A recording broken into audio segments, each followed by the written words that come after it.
Hi guys, I'm Nub and welcome to my guide on using add-ons to improve your gameplay in World of Warcraft. This guide is aimed at people who have no to medium experience with add-ons in WoW. What I want to do in this video is give you a guideline which shows you exactly what kind of information your UI should give you so you can play your class to its best potential. I'm going to keep my UI as simple as possible and only use a handful of add-ons in this video, but with these you can overcome the limitations of the standard UI and make one that's more readable and more efficient in a number of ways. Okay, so here we are in-game, preemptively attacking the training dummy, and we're running the default UI.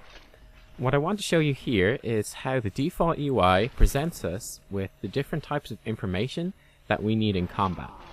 Primarily, our buffs, our debuffs, our cooldowns, and our procs.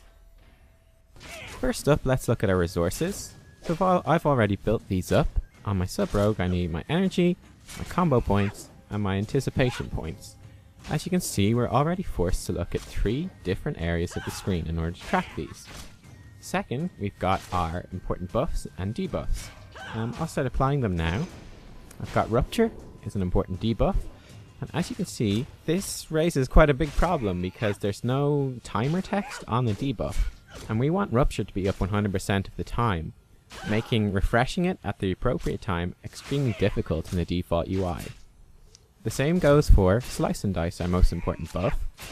This is tracked in the buff pane, and as you'll see, in the default buff pane it can move around as different buffs are gained and lost, which makes tracking it hard as well, though at least it does have a timer.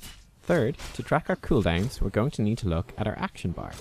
So, as you can see, the default UI draws our attention to lots of different parts of the screen at the same time, and the information it provides is quite lacking. And while focusing on the edges of the screen is okay against a training dummy, in an actual raid fight we need to be focusing on the action that's happening beyond our UI in the middle of the screen. Okay, now that we've looked at the default UI, I want to show you the one that I use.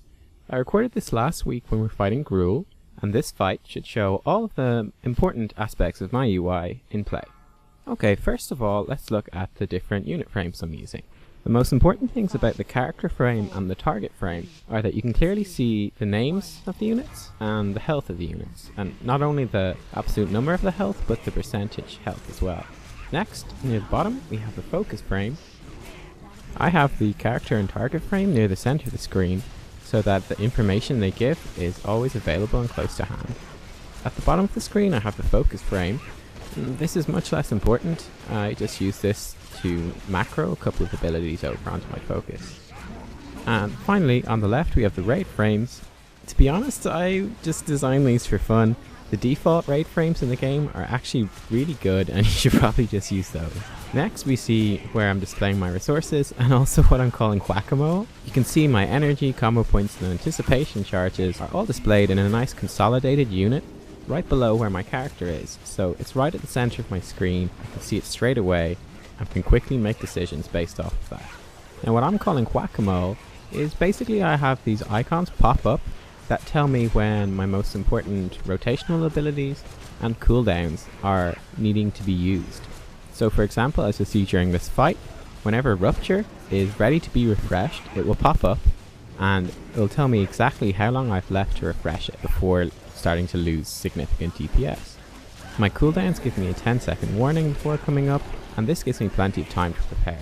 Next I have my action bars, and seeing as my most important rotational stuff is dealt with by the Whackamole, my idea is that these should be checked very occasionally to see what state your cooldowns are in. You don't want to be looking at your action bars for your regular abilities. Tracking your resources in the middle of the screen, plus your Whackamole notifications, should be everything you need to do your main rotation. I have a set of secondary action bars off to the right of the screen, and I use these for things like my Hearthstone and also some abilities that I use regularly but which don't have cooldowns associated with them, so I don't need to be tracking those at all. The last central part of my UI is the way I track buffs, debuffs, my multi-dots, and also what I call important stuff. So I don't track very much in my buffs frame, just Slice and Dice, my agility pots, and I'm going to put Bloodlust in there as well. Basically these are medium length buffs which you need to be aware of, but which don't immediately affect your rotation. In debuffs I track all of the debuffs I've applied to the target, and in the multi-dot section I just use this for Rupture and it shows which targets I've applied Rupture to, and it sorts them in terms of how long is left. This makes keeping track of my dots against multiple targets, like hands in France for example, much easier. The important stuff section in the middle is where I track my big cooldowns or abilities that will impact my gameplay immediately in a huge way. I put these right beside my resource bars and right in front of what the boss is doing, so that I can be aware of them at all times, while also checking the other two most important things when playing.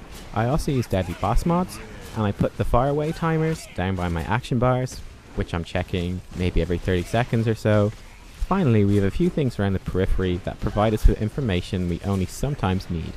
My long-term buffs and debuffs is the same as the default one, I've just made them bigger. I have my scrolling battle text to the left and right of the character and target unit frames, and again you only really look at these in exceptional circumstances. Okay, before I finish by going over my 5 rules for creating a UI, I'm going to quickly run through the add-ons I'm using in this video. For my unit frames, I'm using Pitbull, and this is a really nice customizable add-on. Honestly, you've got a lot of freedom when it comes to unit frame mods. For my action bars, I'm running Dominos. Again, I really like this one, though a lot of people use Bartender instead. For the cooldown text that's used in multiple add-ons, I'm using OmniCC. For the dynamic buff tracking and Whackamole stuff, I'm using WeakAuras too, and this is probably the best add-on in the entire game. It does so much stuff, and the best thing about it for a beginner is that you don't even have to configure it yourself. You can just import strings that other people post on the forums. For my damage meter, I'm using Skada. To make the default buff and debuff frame bigger, I'm using MoveAnything. I'm using SexyMap for my minimap, and deadly boss mods for my encounter warnings. For the scrolling battle text, I'm using mixed scrolling battle text, though I've disabled most of it. For the tooltip, I use TipTac, and I don't think we see the unit plates I'm using in any of this video, because Gruul's just too big, but I'm using threat plates, and you should definitely get these. It tracks your combo points on the target, and it also tracks the debuffs that you've placed on the target. It's really useful for AoE situations, where you need to be tracking a number of debuffs, and as well as the health of a number of targets at the same time. Okay, to end the video, I've got my 5 rules for making a UI. Number 1, be functional, not flashy. While a very fancy looking add-on may seem really cool, it's probably a bad idea to use it. Complicated artwork and effects on your screen look really good for screenshots, but they're just going to distract you from your gameplay. Building on this, number 2 is use Whackamole, not Spell Flash. Spell Flash is one of the most popular add-ons for WoW, and while it does its job, it just doesn't do it that well. Spell Flash makes you look at your action bars the entire time, waiting for your abilities to flash. The problem is that if you're looking at your action bars, you're not looking at the action that's happening in the middle of the screen. The Whack-A-Mole method is much better, because you're focused on the center of the screen all the time, and only get momentarily distracted to hit the buttons that pop up. It's also important that you don't have too many Whack-A-Mole buttons. If you're gonna recreate your whole action bar, you might as well just move your action bars up there. I recommend sticking to 2 rows of 3 or 2 rows of 4 buttons. This will cover all of the important procs or debuffs you need to refresh or cooldowns you need to hit, and you'll actually be able to hit all of them. Also, it's important not to put things up there that you're not going to hit straight away. For example, as a rogue, I wouldn't put sprint up in my Whack-A-Mole. It would be like the mole popping up in Whack-A-Mole, and you see him and say, "Oh, hi mole, it's nice to see you and I'm glad to know you're there. I might hit you sometime in the future, but I'm not going to hit you now." It's not how you play Whack-A-Mole, and it's not how you should use this add-on. You should only put stuff up there that you're going to hit as soon as you see it. Number 3, don't use too many add-ons. This advice is pretty obvious, but if you're using tons and tons of add-ons, you're going to start getting errors from conflicts between them. They'll also start getting very distracting by taking up way too much of your screen and bombarding you with useless information. One example I actually saw when making this video was that I have Healers Have to Die as a relic from when I was doing PvP to get some daggers for my rogue, because none ever dropped for me. You can see it constantly going up in the top half of the screen, telling me that my healers are being attacked by Gruul. Your healers are always going to be attacked during PvE, you really don't need to know this. Don't worry, I've since deleted the add-on. Likewise, I'm using mixed scrolling battle text, and when I first installed it, it automatically has a few scrolling areas. I used these for a couple of days, but when I eventually turned them off, my UI felt so much cleaner and more responsive, and I was able to pay more attention to things. In short, only use stuff that you need to use. Number 4, think of it like a car. What I mean by this is when you're driving a car, you only have your attention on certain things at certain times. For example, using Spell Flash and staring at your action bars the whole time would be like driving your car while staring at the pedals. What you want to do when you're driving a car is focus on the road ahead, as well as the drivers and obstacles that are around you. It's exactly the same when designing a WoW UI.